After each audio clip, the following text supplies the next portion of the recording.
Hello అండి, నమస్తే. నేను Sai Prakash, Delhi cars Vijayawada YouTube channel నుంచి. ఈరోజు డేట్ వచ్చేసి జూలై 17, 2024. మేము రీసెంట్గా ఈ సైట్ తీసుకున్నామండి వెహికల్స్ పెట్టడం కోసం. సో మాది ఆఫీస్ పక్క సందులోనే ఉంది. ఇది మారుతి నగర్లో లొకేట్ అయి ఉంది.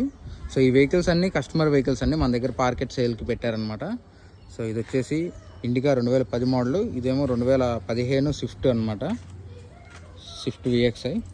సో ఇది వచ్చేసి ఆల్రెడీ వీడియోస్లో చూసుంటారు, మన వీడియోస్లో ఉంది. 2017 గ్రాండ్ ఐటెన్ అనమాట. ఇది వచ్చేసి స్విఫ్ట్ డిజైర్ వీడిఐ వేరియంట్ 2015. ఇవన్నీ సేల్కున్న వెహికల్సేనండి. డిజైర్లు 3 డిజైర్లు ఉన్నాయి. సో ఇది వచ్చేసి 2013 డిజైర్, ఢిల్లీ నుంచి తీసుకొచ్చి మనం సేల్ చేసాం. కస్టమర్ మళ్ళీ సేల్ చేసామని చెప్పేసి వెనక్కి పంపించారు. సో ఇది వచ్చేసి 2016 స్విఫ్ట్ డిజైర్ ఎల్డిఏ వేరియంట్ అనమాట. ఈ బ్రేజా ఆల్రెడీ సేల్ అయిపోయింది. ఈ రెండింటికి ఆల్రెడీ అడ్వాన్స్లు వచ్చేసినాయి. దీనికి 90% అమౌంట్ వచ్చింది, 10% అమౌంట్ కోసం వీళ్ళు హోల్డ్ చేసుకున్నారు. సో ఇది వచ్చేసి అడ్వాన్స్ వచ్చినాయి, 10,000 అడ్వాన్స్ కొట్టారు. ఫైనాన్స్ ఫైల్లో ఉందన్నమాట. ఇవన్నీ సేల్కున్న వెహికల్స్. మీకు ఇవే కాకుండా ఇంకా చాలా వెహికల్స్ ఉన్నాయి. ఎవరికన్నా వెహికల్స్ ఇంట్రెస్ట్ ఉంటే కనుక మన సైట్ విజిట్ చేయండి ఒకసారి. So thank you for watching. కింద డిస్క్రిప్షన్లో నెంబర్ ఉంటుంది, కాల్ చేయండి.